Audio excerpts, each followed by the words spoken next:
যে আমার আলু দিয়ে বড় ব্রিকেট মাছ করে রান্না হয়ে যাচ্ছে, আমি বসে দিচ্ছি। আলু দিয়ে এখানে সব কিছু দিয়ে টমেটো কাঁচামরিচ দিয়ে সব কিছু দিয়ে আলুগুলো ভালো করে কষিয়ে নিলাম।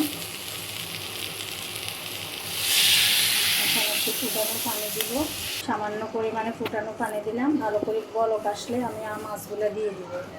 মাছগুলো দিয়ে পরে আবার ঝোলের পানি দিয়ে দিব। এই যে আলুর মধ্যে ভালো করে বলক আসছে, এখন আমি মাছগুলো দিয়ে ভালো করে আরেকটু কষিয়ে নেব, তারপর আমি ঝোলের পানি দিয়ে দেবো।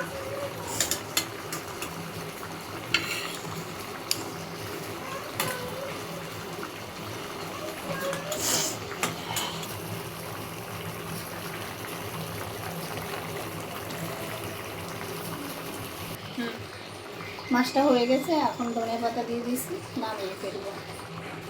চুলাটা অফ করে দিলাম।